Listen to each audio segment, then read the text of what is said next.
Namaskar to all of you. Myself Asit Kumar Patnaik. Again, I am coming back to my channel Asit Government Rule Guru.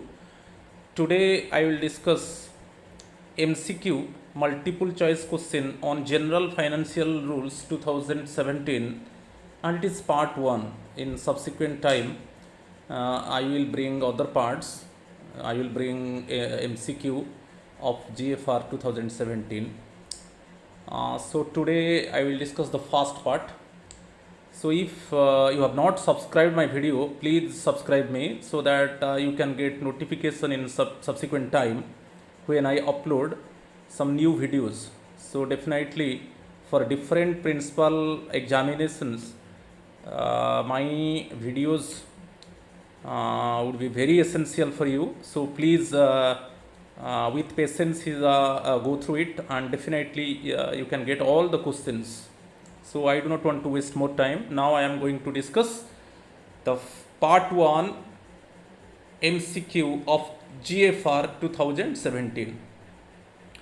First question: the General Financial Rules 2017 came into force with effect from 1st January 2017, 8th March 2017, 8th April 2017, 1st July 2017.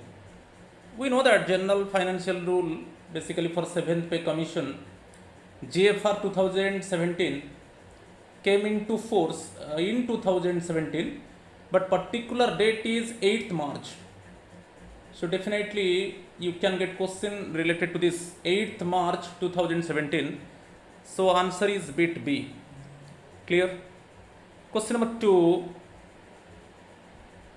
Dash is the central purchase organization of the Indian government functioning under the Ministry of Commerce and Industry. बहुत important है, इसके ऊपर question आ सकता है. Bit A directorate of foreign trade, bit B directorate general of public finance, bit C directorate general of audit, bit D directorate general of supplies and disposals, DGS&D. So last bit D is the answer, directorate general of supplies and disposals. So इसके ऊपर मैं बता रहा हूँ, ये बहुत important है. तो DGS&D, it is the central purchase organization functioning under the Ministry of Commerce and Industry. So ये Ministry of Commerce and Industry, इसके ऊपर भी क्वेश्चन आ सकता है. तो it is functioning DGS&D, Directorate General of Supplies and Disposals, it is functioning under Ministry of Commerce and Industry. Main objective of the DGS&D is to enlist the enable and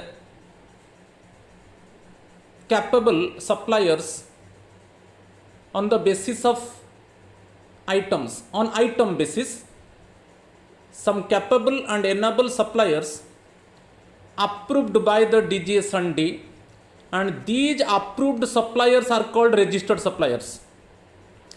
And also DGS&D made price contract with them. And one online portal is there. One online portal hosted by DGS&D. This portal is Government E-Marketplace, जिसको बोलते हैं JEM, Government E-Marketplace. It is an online platform hosted by the DGS&D, and from this online platform all the government departments, basically central, state and the departments of public sector undertakings, they can find registered suppliers and prices of different items in JEM portal, Government E-Marketplace portal. Clear? So government entities, they procure goods from this JEM portal because registered suppliers are there. DGS&D maintain this JEM portal. A rate contract also made by the DGS&D. prices of items also given, registered suppliers are there. Clear? So government entities procure goods, purchase goods according to their requirement from GeM portal. Clear? So credibility of the registered suppliers, it is depend upon the DGS&D. So one question is coming, how can DGS&D check the credibility of the suppliers? Basically DGS&D check the manufacturing ability, quality control, past performance of the suppliers, after sale service, their financial background. On this basis DGS&D approved the suppliers, and these approved suppliers are the registered suppliers, and also made rate contract with them. Another one, some essential goods also are not available on GeM. When some essential goods are not available on GeM, and these essential goods regularly the government departments, they want to procure periodically. So on these goods also rate contract made by the DGS&D with the registered suppliers. It means जो goods GeM portal में नहीं है, वो goods essential है, government departments उसको procure करना चाहते हैं, तो उसी गुड के ऊपर भी रजिस्टर्ड सप्लायर्स के साथ DGS&D रेट कंट्रैक्ट करेगा. ठीक है, तो ये बताया. तो मेन है DGS&D, directorate general of supplies and disposals.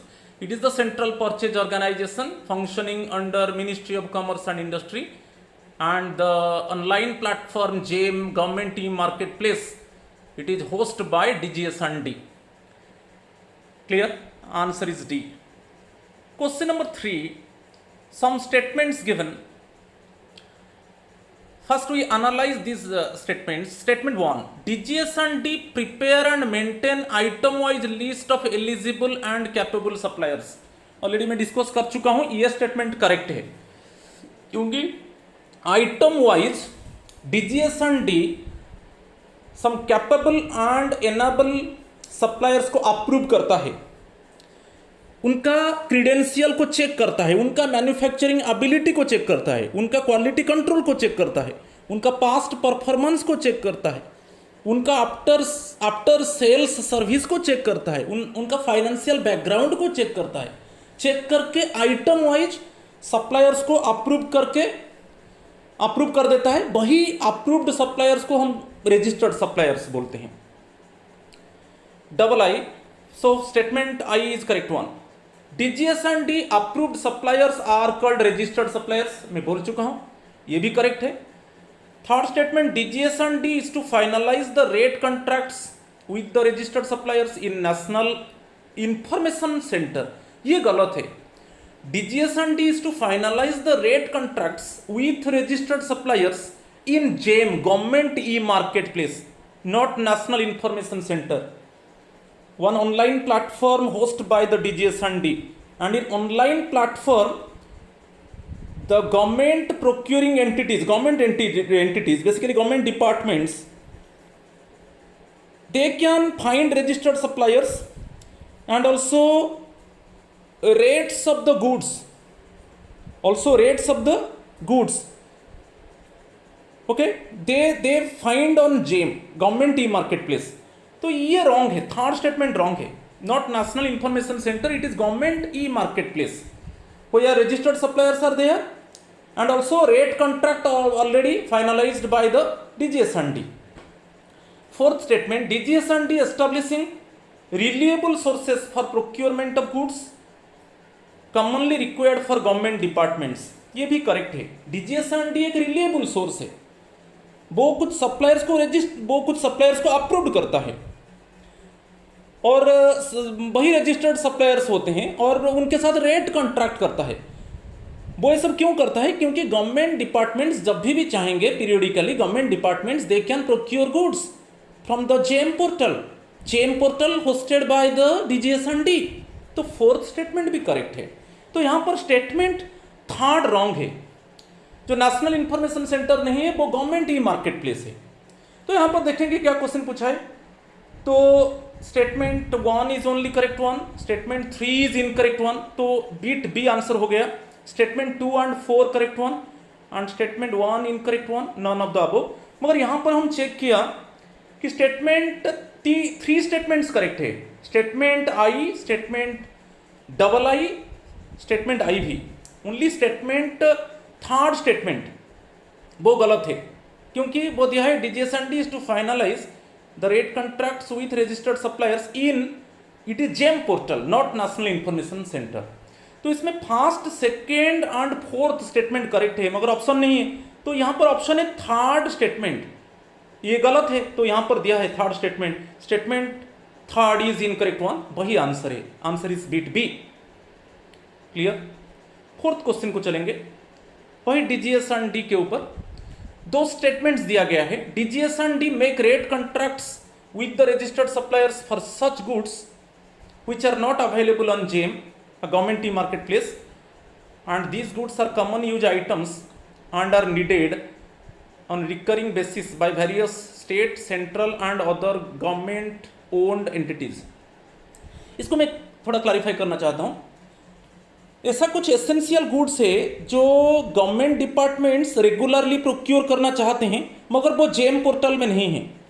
जो ऑनलाइन पोर्टल को होस्ट करता है DGS&D, वो पोर्टल में वो एसेंशियल गुड्स नहीं है। तो तब DGS&D क्या करता है, जो गुड्स एक्चुअली जेम पोर्टल में नहीं है उसी गुड के ऊपर वो रजिस्टर्ड सप्लायर के साथ रेट कॉन्ट्रैक्ट करता है, माने रेट फाइनलाइज करता है।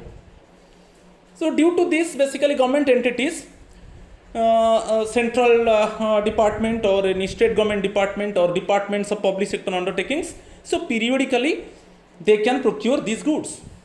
तो ये स्टेटमेंट करेक्ट है, स्टेटमेंट 1 करेक्ट है। क्लियर। जो और एक बार बता रहा हूं, जो गुड्स एक्चुअली उपलब्ध नहीं है, अवेलेबल नहीं है जेम पोर्टल में, मगर वो गुड्स एसेंशियल है, कुछ गुड्स अवेलेबल नहीं है जेम पोर्टल में। Clear. But these goods are very essential one.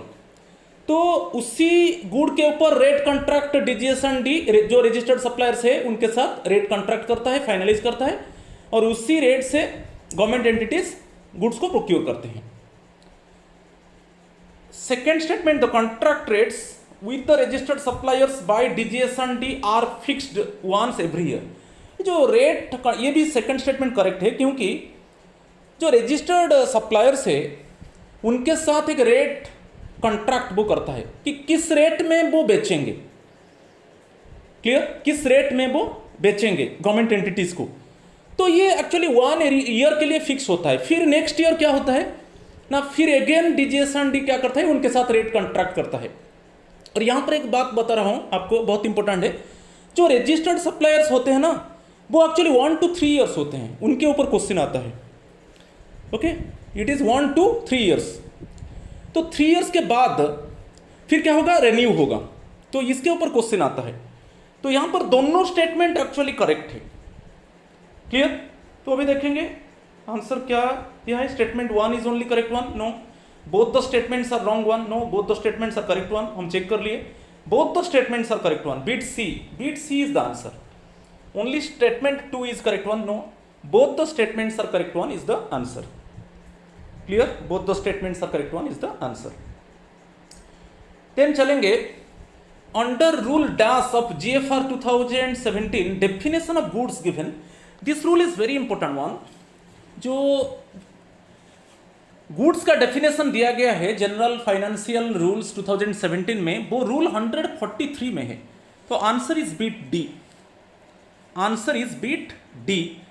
तो इसमें इसी रूल में 143 रूल में गुड्स का डेफिनेशन दिया गया है। ये बहुत इंपॉर्टेंट है, बहुत बार क्वेश्चन आ चुका है, आगे में आएगा क्वेश्चन इसके ऊपर। Answer D 143। अभी क्वेश्चन नंबर 6 को चलेंगे। गुड्स डज नॉट इंक्लूड, जो फाइनेंशियल जनरल फाइनेंशियल रूल्स 2017 में गुड्स में क्या इंक्लूड नहीं होगा, which items are not included in goods? Articles, material, commodities, be it a livestock, Bit B. Bit C, furniture, fixtures, raw materials, spares, instruments. Bit D, books, publications and periodicals. So answer is bit D. जो books, publications and periodicals वो actually goods में include नहीं होगा। बहुत बार question आया है और आगे में क्वेश्चन आएगा। बुक्स, पब्लिकेशंस एंड पीरियोडिकल्स वो गुड्स में इंक्लूड नहीं होगा। तो गुड्स में क्या क्या इंक्लूड होता है मैं थोड़ा बोल देता हूँ, ध्यान से सुनिए। Articles, commodity, live stock, furniture, raw materials, spares, instruments, machinery, equipment, industrial plant, vehicles, aircraft, ships etcetera. Intangible products में, सर्विसेज में software service, technological service, transfer, licences, patents और अदर इंटेलेक्चुअल प्रॉपर्टीज। उसके अलावा और क्या आ रहा है, कुछ वर्क्स एंड सर्विसेज आ रहा है, transportation, insurance, installation, commissioning, training and maintenance, ये सब कुछ आ रहा है गुड्स में। मगर only books, publications and periodicals, except books, publications and periodicals. It means already I have discussed goods and basically many tangible goods and intangible goods included in goods. Clear? So answer is bit D, just you remember, very important one. Question number 7. An authority competent to incur expenditure may sanction the purchase of goods required for use in public service in accordance with the provisions of the delegation of financial power rules, bit B, appendix 3 of the general financial rules, bit C, manual of policies and procedures for purchase of goods, bit D, public procurement manual. तो इसमें जो है answer A है delegation of financial power rules. आप जानते हो ये भी ऑर्गेनाइजेशन में डीडीओ होते हैं, drawing and disbursing officer. According to the delegation of financial power rule, actually DDO is the competent authority to incur expenditure, may sanction the purchase of goods required for use in the public service. Clear? So DDO actually competent authority है जिसको जो financial power जिसको दिया गया है। तो basically मैं यहाँ पर दो चीज़ बताना चाहता हूँ। जो हेड ऑफ द डिपार्टमेंट होते हैं ना, उनका जो लेवल होता है वो deputy secretary government of India से कम नहीं होगा। जो deputy secretary government of India में जो पोस्ट होता है उससे कम नहीं होगा जो हेड ऑफ द डिपार्टमेंट होंगे। और बेसिकली हेड ऑफ ऑफिस के बारे में बता रहा हूँ। A gazetted officer declared in the delegation of financial power rules. और बिट सेकेंड बिट में है हेड ऑफ ऑफिस में any other authority declared as such under any general और special orders of the competent authority.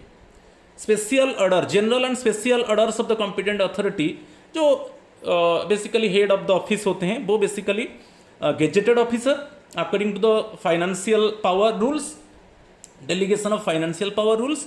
और नहीं है तो जो जनरल और special order of the competent authority, it means every organisation में एक हेड ऑफ द जो हेड होते हैं उनको हम डीडीओ बोलते हैं, ड्राइंग एंड डिसबर्सिंग ऑफिसर। उनके पास फाइनेंशियल पावर रहता है कि वो डिसाइड करेंगे। ओके, वो देखेंगे कि किस तरीके का गुड्स चाहिए जो पब्लिक सर्विस के लिए। ठीक है, ओके। तो ये यहाँ पर आंसर बीट ए है, the provisions of the delegation of financial power rules. ये बहुत इंपॉर्टेंट है। क्लियर? क्वेश्चन नंबर 8 चलेंगे। और एक बात बता रहा हूँ, DGS directorate general of supplies and disposal, वो तो एक सेंट्रल परचेज ऑर्गेनाइजेशन हो गया। उसका जो पोर्टल तो हो गया, जेम पोर्टल हो गया, गवर्नमेंट ई मार्केट प्लेस, एक ऑनलाइन प्लेटफॉर्म है। तो वहाँ पर उसके अलावा क्या होते हैं, different departments and they are subordinate offices also में it means register suppliers of goods. वो भी क्या होता है उसके अलावा, जेम पोर्टल के अलावा डिपार्टमेंट खुद क्या करेगा, वो कुछ सप्लायर्स को रजिस्टर करेगा। वो सप्लायर्स को रजिस्टर करेगा उसी कंडीशन में सप्लायर्स को रजिस्टर करेगा और उनका क्रीडेंशियल्स को चेक करेगा और उनका manufacturing ability, quality control, financial background, ये सब देख के कुछ सप्लायर्स को रजिस्टर करेगा। ओके उन वो जो रजिस्टर्ड सप्लायर्स डिपार्टमेंट के लिए होंगे वो क्या करेंगे ना, उनसे डिपार्टमेंट है कि उनका जो सबऑर्डिनेट ऑफिस है वो भी वो रजिस्टर्ड सप्लायर से खरीद पाएंगे, प्रोक्योर कर पाएंगे। तो जेम के अलावा, जेम तो जो ऑनलाइन पोर्टल है वो मेंटेन करता है DGS&D, उसके अलावा एनी पर्टिकुलर डिपार्टमेंट और head of the office may register supplier of goods, those goods which are needed by them।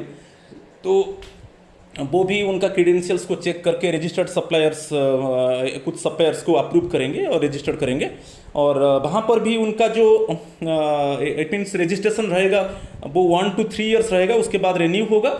और वो और एक मजा बात है यहाँ पर एक याद रखना है, जो रजिस्टर्ड सप्लायर्स वो बीड सिक्योरिटी नहीं देंगे।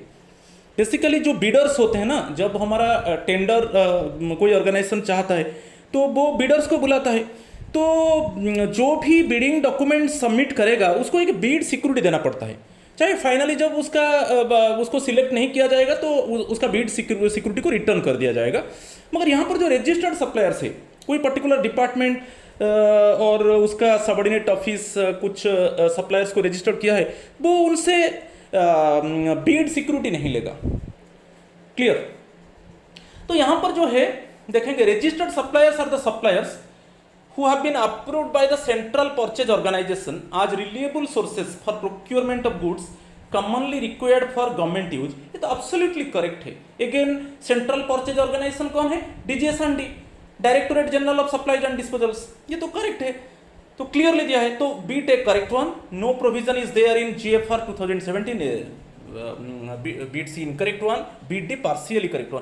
ये एब्सोल्युटली स्टेटमेंट करेक्ट है, क्योंकि जो DGS&D जो सेंट्रल परचेज ऑर्गेनाइजेशन है ना, actually it is the main established organisation to registered some suppliers and rate contract with them so that government entities they can procure goods, okay, from the JM portal, government e-market portal host by the DGS&D। ये absolutely correct है। तो answer is beat A. Next चलेंगे, यहां पर बहुत बढ़िया important question है। Registered suppliers are approved for, मैं अभी बोल चुका हूं, जो रजिस्टर्ड सप्लायर्स चाहे जेम पोर्टल में जो है DGS&D और कोई पर्टिकुलर डिपार्टमेंट कुछ सप्लायर्स को रजिस्टर्ड किया है, और कोई ऑफिस वो कुछ सप्लायर्स रजिस्टर्ड किया है, तो वहां पर उनका जो अप्रूव रहेगा वो ये fixed period between 1 to 3 years रहेगा। तो यहां पर बीट सी ही करेक्ट है।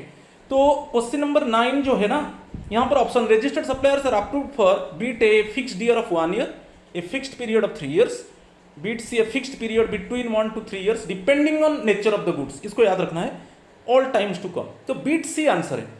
जो registered suppliers are approved for a fixed period between 1 to 3 years depending on nature of the goods.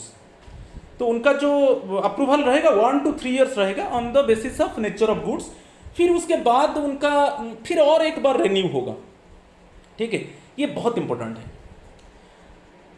तो आंसर सी है।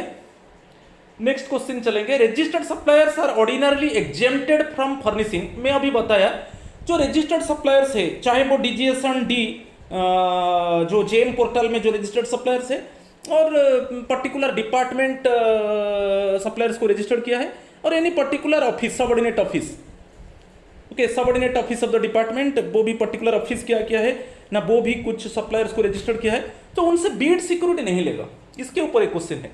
Registered suppliers are ordinarily exempted from furnishing bid security. उनको बीड सिक्योरिटी देना नहीं पड़ेगा। जो रजिस्टर्ड सप्लायर्स नहीं है वो बिडिंग डॉक्यूमेंट सबमिट कर रहे हैं बिडिंग के लिए, तो इस केस में तो उनको बीड सिक्योरिटी देना पड़ेगा। मगर जो रजिस्टर्ड बेसिकली सप्लायर्स है उनसे बीड सिक्योरिटी नहीं लिया जाएगा। जब बिडिंग डॉक्यूमेंट्स इन्वाइट किया जाएगा तब बिडर से एक बिडिंग सिक्योरिटी लिया जाता है। जब उनको सपोज फाइनली उनको बिडिंग नहीं मिला तो उनको बीड सिक्योरिटी रिटर्न कर दिया जाता है, मगर सबसे बीड सिक्योरिटी लिया जाएगा। मगर जो रजिस्टर्ड सप्लायर्स है उनसे जब बिडिंग मांगा जाएगा तो उनसे बीड सिक्योरिटी नहीं लिया जाएगा। तो वहां पर actually it means Beed security is exempted. ये बहुत इंपॉर्टेंट है, बहुत बार क्वेश्चन आया है। तो वही है आंसर बी, बीड सिक्योरिटी। फिर चलेंगे कि ये बहुत इंपॉर्टेंट क्वेश्चन है। Registered suppliers can be removed from the list. कभी कभी क्या है, चाहे डीजीएसएन डी जो सप्लायर्स को रजिस्टर्ड किया है जेम पोर्टल में, और कोई डिपार्टमेंट वो सप्लायर्स को रजिस्टर किया है, और कोई ऑफिस वो सप्लायर्स को रजिस्टर किया है, उनको रिमूव कर सकता है।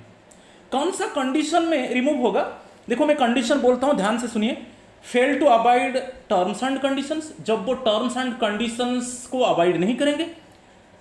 Fail to supply the goods in time, जब टाइमली वो गुड डिलीवर नहीं करेंगे, गुड सप्लाई नहीं करेंगे।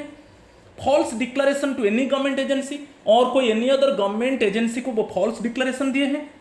और for any ground not in public interest, वो ऐसा कुछ रजिस्टर्ड सप्लायर है वो ऐसा कुछ किया जो पब्लिक इंटरेस्ट में नहीं है। तो ये जो 4 केस में बताया, इसी केस में उनको जो रजिस्टर्ड सप्लायर लिस्ट में है उनको रिमूव कर दिया जाएगा। तो वही है question number 11, registered suppliers can be removed from the list if they fail to abide by the terms and conditions of the registration और supply the goods on time. ये तो मैं बोल चुका हूं। सप्लाई ऑफ सबस्टैंडर्ड गुड्स, कभी कभी inferior goods वो सप्लाई करते हैं। Make any false declaration to any government agency, D all of the above, ये ऑल ऑफ द अबव होगा। ठीक है, कभी कभी टर्म्स एंड कंडीशंस को अवॉइड नहीं करते, वो नहीं मानते। कभी कभी वो सबस्टैंडर्ड गुड्स को बाय इंफीरियर गुड्स को सप्लाई कर देते हैं, और कभी कभी वो फॉल्स डिक्लेरेशन देते हैं गवर्नमेंट एजेंसी को, और कभी कभी ऐसा कुछ ग्राउंड आ जाता है जो पब्लिक इंटरेस्ट में एक्चुअली फेवर नहीं करता है। तो उस केस में उनको जो रजिस्टर्ड लिस्ट है उनको रिमूव कर दिया जाता है। ये बहुत इंपॉर्टेंट है, बहुत बार क्वेश्चन आया है, आंसर डी है। क्वेश्चन नंबर 12, जो CPPP ऑप्शन दिया गया है, central public private partnership, bit B central public purchasing power, bit C central public procurement portal, central private procurement portal. So यह आंसर बीट सी है, it is central public procurement portal, CPPP। Actually it is the e procurement portal, central public procurement portal, it is the e procurement portal. One site है, you go to www.eprocure.gov.in। इसमें क्या है, कोई भी department कि कोई भी ऑफिस जब बिडिंग डॉक्यूमेंट्स इनवाइट करता है, तब वहां पर बिडिंग डॉक्यूमेंट्स को वो इसी साइट में CPPP में अपलोड करता है, और इसी साइट से बिडर्स क्या करेंगे ना, बिडिंग डॉक्यूमेंट्स को डाउनलोड करेंगे फ्री में, और उसको फिलअप करने के बाद वहां उसी CPPP में जो साइट बताइए eprocure.gov.in में वो फिर बिडिंग डॉक्यूमेंट्स को अपलोड करेंगे, मीन्स सबमिट करेंगे। तो ये पोर्टल बहुत इंपॉर्टेंट है। कभी कभी क्या है, जो CPPP पोर्टल है ना, यहाँ पर जो डिपार्टमेंट क्या करता है, डिपार्टमेंट का कुछ रजिस्टर्ड सप्लायर्स है, तो उसका वेबसाइट में होते हैं registered suppliers. If you go to the website of the department, you can find the registered suppliers choose by the department, कि यानी ऑफिस वो रजिस्टर्ड सप्लायर्स को चूज किया है। If you go to the official website, then also you can find the registered suppliers. So also it means also if you go to the CPPP, Central Public Procurement Portal, also you can find the registered suppliers of different departments, and also you find the registered suppliers of different offices. Clear? So CPPP के बारे में बताया, बहुत important है। Central public procurement portal, कभी कोई department, कभी कोई ऑफिस जब बिडिंग इन्वाइट करता है, तब वो डॉक्यूमेंट्स इसी साइट में CPPP में डाउनलोड होगा। बिडर्स इसी साइट को जाएंगे, eprocure.gov.in उसका साइट है CPPP का, और वहाँ पर वो डॉक्यूमेंट्स को डाउनलोड करेंगे फ्रीली, और फिलअप करके उसी साइट में फिर उसको अपलोड करेंगे, इट मीन्स सबमिट करेंगे। क्लियर? तो ये central public procurement portal. Next, registered suppliers are eligible for consideration for procurement of goods through dash। GeM portal के बाद जेम के अलावा also you know that government departments and their subordinate offices also invite bids। वो bid को invite करते हैं through limited tender enquiry, advertised tender enquiry, reverse auction, electronic reverse auction, two stage bidding system, और ये जो single tender inquiry, ये सब है। उसके ऊपर मैं नेक्स्ट जो मेरा MCQ पार्ट आएगा मैं उसको कवर करूँगा। तो जेम के अलावा departments and their subordinate officers also invite bids. Okay, वो कभी कभी एडवर्टाइज टेंडर इंक्वायरी से और लिमिटेड टेंडर इंक्वायरी और सिंगल टेंडर इंक्वायरी की suppose 2 stage bidding system, electronic reverse auction tool, ये सब है। मेरा वीडियो को देखिए, 4 वीडियो मेरा प्ले लिस्ट में पड़ा है, तो आपको पूरा कंप्लीट नॉलेज मिल जाएगा। तो यहाँ पर जो क्वेश्चन पूछा है, registered suppliers are eligible for consideration. जो रजिस्टर्ड सप्लायर्स है वो एलिजिबल है लिमिटेड टेंडर इंक्वायरी के लिए। ओके, लिमिटेड टेंडर इंक्वायरी के लिए registered suppliers are eligible for consideration for procurement of goods through limited tender enquiry. क्योंकि लिमिटेड टेंडर इंक्वायरी में बिडिंग डॉक्यूमेंट्स को इन्वाइट किया जाता है, तब ये जो रजिस्टर्ड सप्लायर्स ऑलरेडी है डिपार्टमेंट के पास की ऑफिस के पास, वो भी limited I means basically tender enquiry में वो बिडिंग डॉक्यूमेंट्स वो सबमिट कर सकते हैं। तो बेसिकली यहाँ पर याद रखना है, registered suppliers are eligible for limited tender enquiry. ठीक है, question number 13, it is answer bit B. Next one, government procuring entity.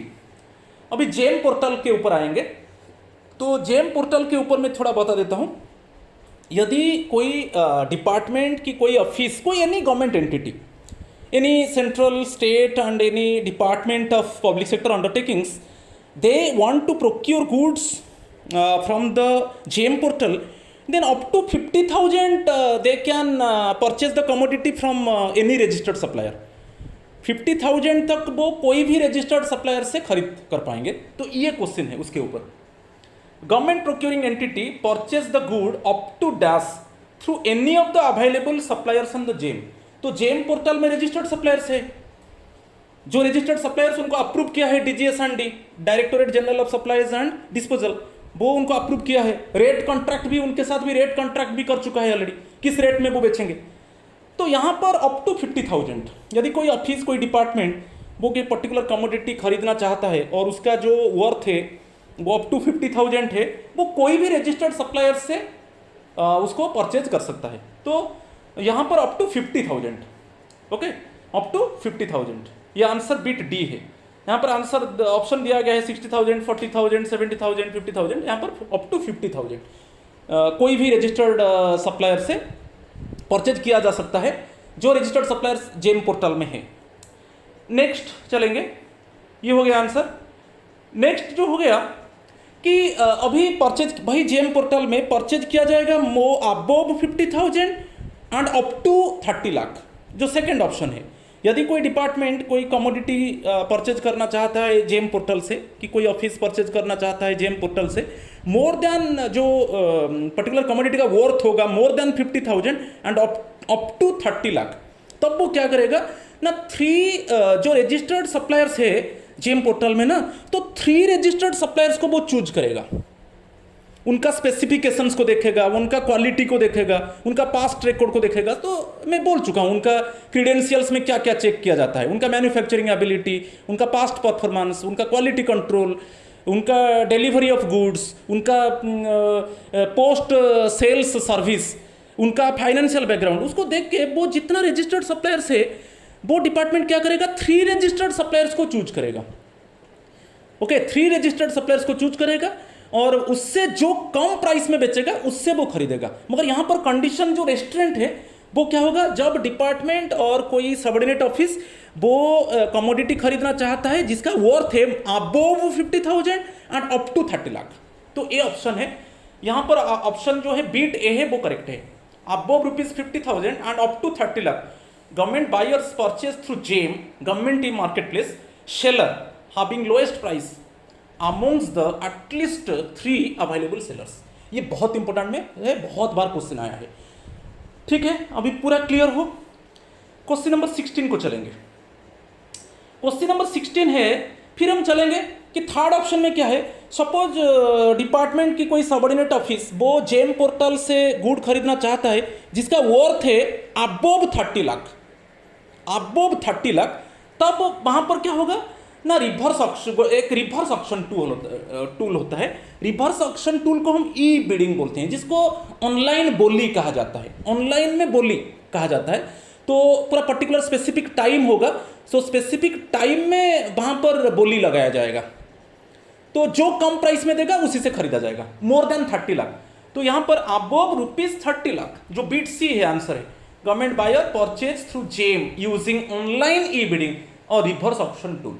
तो जेम पोर्टल में तो 3 थिंग्स को आपको रिमेंबर करना है।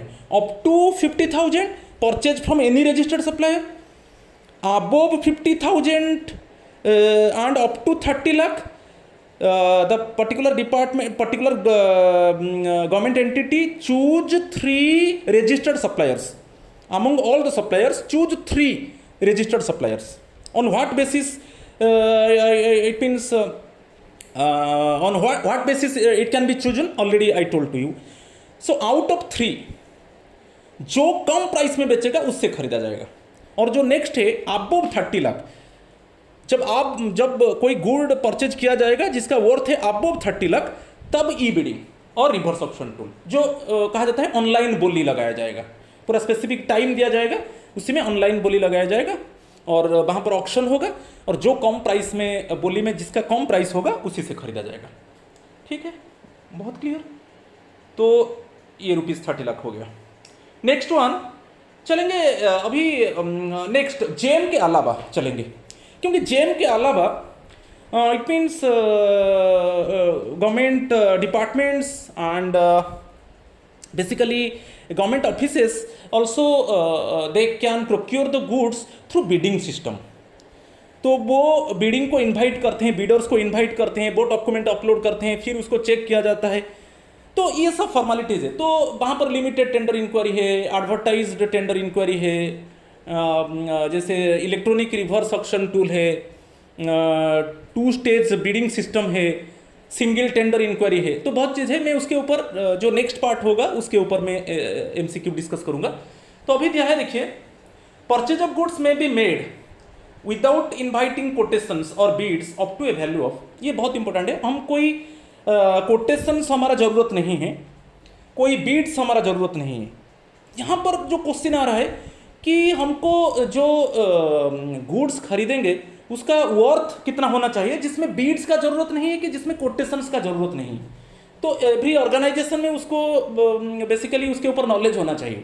तो यहाँ पर जो अप टू ₹25,000, कोई भी ऑर्गेनाइजेशन में, कोई भी डिपार्टमेंटल ऑर्गेनाइजेशन हो, कोई ऑफिस में हो, हम कुछ कमोडिटी खरीदना चाहता है जिसका वर्थ है अप टू ₹25,000, उसके लिए कोई बीड नहीं चाहिए, इसके लिए कोई कोटेशंस नहीं चाहिए। तो परचेज ऑफ गुड्स में be made without inviting quotations और bids up to a value of ₹25,000। इसको याद रखना है। 25,000 तक कोई भी कमोडिटी हम खरीद सकते हैं बिना बीड से और बिना कोटेशन से। तो वही हो गया ₹25,000। अभी नेक्स्ट क्वेश्चन आएगा, यहाँ पर आएगा local purchase committee. Every organisation में लोकल परचेज कमेटी में 3 मेंबर्स होते हैं। लोकल परचेज कमेटी में तो बेसिक पे लेवल के हिसाब से तो 3 मेंबर्स को it means local purchase committee में रखा जाएगा। तो उनका काम क्या है, वो मार्केट सर्वे करेंगे और they bring quotations from the bidders and suppliers. पहले वो मार्केट को जाएंगे, मार्केट सर्वे करेंगे, कोई पर्टिकुलर कमोडिटी खरीदना है और उसका जो लिमिट कैसे मैं बता रहा हूँ, जो फर्स्ट लोकल परचेज कमेटी, उसका कमेटी में 3 मेंबर्स, वो मार्केट सर्वे करेंगे और बिडर से, सप्लायर से वो कोटेशंस लाएंगे। और उसमें क्या होगा, ये परचेज ऑफ गुड्स में be made on the recommendations of a duly constituted local purchase committee if the value of goods is, value of goods क्या होगा ना, more than 25,000 and up to 2.5 lakh, 2,50,000। जो आंसर डी है वो है local purchase committee के लिए। जो वैल्यू ऑफ गुड्स होगा वो इसी रेंज में रहेगा, अबव 25,000, क्योंकि 25,000 एंड बिलो वो बिना बीड और बिना कोटेशन से हो गया। जब वैल्यू ऑफ गुड्स अबव 25,000 होगा एंड अप टू 2.5 लाख होगा, जो बीट डी है वो आंसर है, उसी में लोकल परचेज कमेटी क्या करेगा, वो सर्वे करेगा, मार्केट सर्वे, और वो बीडर्स और सप्लायर से वो कोटेशन लाएगा और वो कोटेशन को एनालाइज किया जाएगा, स्पेसिफिकेशंस, उसका क्वालिटी कि जो इट मीन्स जिस सप्लायर, जिस बीडर से हम खरीदेंगे वो टाइमली हमको डिलीवरी कर पाएगा कि नहीं, वो सेलिंग के बाद हमको जो सेल्स सर्विस ठीक से देगा कि नहीं, तो उसको थोड़ा हम देखेंगे। ठीक है, उसके हिसाब से जो कम प्राइस में देगा, हम जाकर मार्केट सर्वे करेंगे, सप्लायर से बीडर से कोटेशन लाएंगे। कौन करेगा? Local purchase committee. Local purchase committee में कितने मेंबर होते हैं? 3 मेंबर्स होते हैं। फिर उसको एनालाइज किया जाएगा। एनालाइज किया जाएगा जो कम प्राइस में देगा और जिसका स्पेसिफिकेशन से अच्छा होगा, जिसका क्वालिटी अच्छा होगा, जो गुड को टाइमली डिलीवरी करेगा, उससे ओके खरीदा जाएगा। तो यहाँ पर लोकल परचेज कमेटी के ऊपर डिपेंड करता है। और यहाँ पर भी एक जो जॉइंटली लोकल परचेज कमेटी एक सर्टिफिकेट भी देते हैं। वहाँ पर बिना कोटेशन से भी वहाँ पर सर्टिफिकेट होगा। 1 certificate must be recorded by the competent authority without quotation में। और यहाँ पर भी, यहाँ पर जो लोकल परचेज कमेटी में 3 मेंबर्स होते हैं, वो जॉइंटली एक सर्टिफिकेट कॉम्पिटेंट अथॉरिटी को देना है कि वही सर्टिफिकेट में ही लिखा जाएगा कि the worth of this much of goods purchased according to the specifications, quality control, and also purchased at least price and very reasonably manner and very transparent manner and authentic manner, the supplier actually choose by the local purchase committee। ऐसे एक certificate recorded होगा। Clear? बहुत important हो गया, ये answer D है। फिर हम चलेंगे limited tender enquiry. Limited tender enquiry क्या है? कब होगा ना? जब जो वर्थ ऑफ गुड्स होगा वो more than 2.5 lakh, more than 2.5 lakh and up to 25 lakh. तो यहां पर देखिए, limited tender enquiry should be used for procurement of goods of estimated value.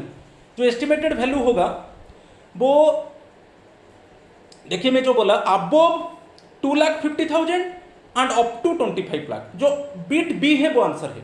Above 2.5 lakh but 2,50,000 and up to ₹25 lakh. Limited tender enquiry.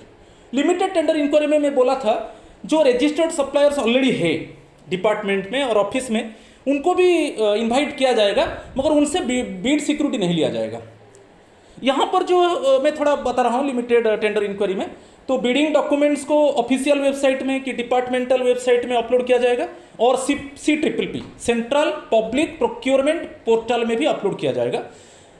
तो वहाँ पर bidders क्या करेंगे? वो शेड्यूल को डाउनलोड करेंगे और डॉक्यूमेंट्स को डाउनलोड करेंगे और फिर टाइमली उसको फिर अपलोड करेंगे, सबमिट करेंगे। ठीक है? तो मगर यहाँ पर लिमिटेड टेंडर इंक्वायरी में बहुत इंटरेस्टिंग है, जो रजिस्टर्ड सप्लायर्स ऑलरेडी है तो वो भी बिडिंग डॉक्यूमेंट सबमिट कर सकते हैं बिना बीड सिक्योरिटी से।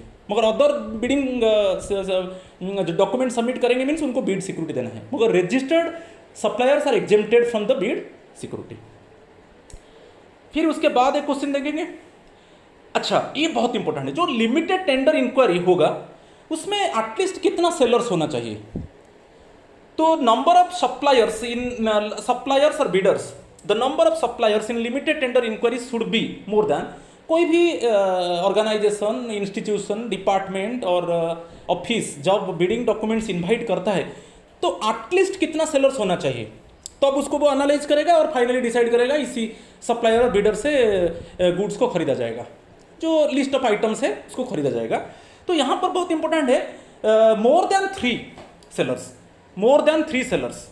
The number of suppliers in limited tender enquiry should be more than 3 sellers. ठीक है? मोर देन 3 सेलर्स मीन्स आप ये भी क्वेश्चन आ सकता है at least 4 sellers, at least 4 suppliers, at least 4 suppliers होना चाहिए कि more than 3 suppliers. Answer bit C है। तो यहाँ पर हो गया, या इसके ऊपर भी क्वेश्चन आता है, बहुत इंपॉर्टेंट है लिमिटेड टेंडर इंक्वायरी में। तो नंबर ऑफ सप्लायर्स कितना होना चाहिए ना? More than 3। क्वेश्चन आएगा एटलीस्ट 4, मैं वही लिख दिया आंसर में, देखिए 3 और एटलीस्ट 4 सेम थिंग है ना। फिर नेक्स्ट चलेंगे, in limited tender enquiry bidding documents may be sent to the registered suppliers for the goods to be purchased by. अच्छा, यहाँ पर रजिस्टर्ड सप्लायर्स जो ऑलरेडी है उनको कैसे बिडिंग डॉक्यूमेंट भेजा जाएगा? अदर बिडर्स के लिए तो हो गया, मैं अदर बिडर्स के लिए बोला, क्या बोला, जो ऑफिशियल वेबसाइट है कि डिपार्टमेंट का वेबसाइट है कि CPPP central public procurement portal में वो डॉक्यूमेंट्स को अपलोड कर दिया जाएगा। ठीक है? तो वो वहाँ से डाउनलोड करेंगे फ्रीली, उनको शेड्यूल भी पता चल जाएगा, वहाँ से वो करेंगे, चाहे ऑफिशियल वेबसाइट से, चाहे डिपार्टमेंटल वेबसाइट से, और चाहे वो CPPP में जो जिसका CPP का वेबसाइट eprocure.gov.in से, मगर यहाँ पर जो रजिस्टर्ड सप्लायर्स है उनको कैसे भेजा जाएगा बिडिंग डॉक्यूमेंट्स, क्योंकि लिमिटेड टेंडर इंक्वायरी में वो भी पार्टिसिपेट कर सकते हैं रजिस्टर्ड सप्लायर्स। तो speed post, registered post, courier, email, ये सभी में भेजा जा सकता है, ये याद रखना है।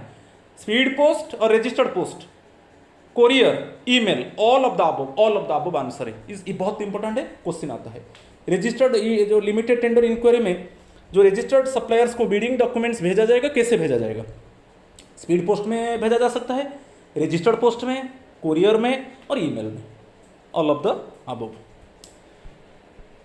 Question number 22, in special case the estimated value of the procurement is more than ₹25 lakh through limited tender inquiry on the following conditions। हमारा एक्चुअली जो रूल है, मोर देन ₹25 लाख मीन्स वो एडवर्टाइज टेंडर इंक्वायरी होगा, क्योंकि limited tender enquiry में मैं बताया कि जो वर्थ ऑफ गुड्स होगा मोर देन 2.5 लाख होगा एंड अप टू ₹25 लाख होगा। मोर देन ₹25 लाख जब वर्थ ऑफ गुड्स होगा तब हम एडवर्टाइज्ड टेंडर इंक्वायरी को जाएंगे। और यहाँ पर कुछ स्पेशल कंडीशन है जहाँ पर हमारा worth of goods more than 25 lakh होगा मगर हम लिमिटेड टेंडर इंक्वायरी से गुड्स को परचेज करेंगे। तो कैसे? कुछ स्पेशल कंडीशन में actually the department does not want to make any additional expenditure. वो डिपार्टमेंट नहीं चाहता है कुछ एडिशनल एक्सपेंडिचर होगा, जैसे एडवर्टाइज टेंडर इंक्वायरी होगा, क्योंकि एडवर्टाइजमेंट होगा, एडवर्टाइजमेंट पेपर में होगा। ओके, जो एडवर्टाइज पेपर, इसमें एडवर्टाइजमेंट कॉस्ट आ जाएगा, तो इसलिए वो डिपार्टमेंट उसको अवॉइड करता है। वो बोलता है ठीक है, मोर देन 25 लाख रुपीज़ है वर्थ ऑफ गुड्स और उसको हम लिमिटेड टेंडर इंक्वायरी में लेंगे, ठीक है। और एक सेकंड केस है, कभी कभी क्या होता है ना, पब्लिक इंटरेस्ट एक्चुअली नहीं होता है एडवर्टाइज टेंडर इंक्वायरी के लिए। जो एडवर्टाइज टेंडर इंक्वायरी में जो मोर देन ₹25 लाख गुड्स को परचेज किया जाएगा, सपोज वो पब्लिक इंटरेस्ट के लिए सही नहीं है, तो ये दो स्पेशल केसेस एक्चुअली करेक्ट है। मैं जो लिखा वो दिया है, in urgent condition the department does not want to make additional expenditure to procure the goods, ये राइट है। और second statement, it will not be in public interest to procure the goods through advertise tender inquiry.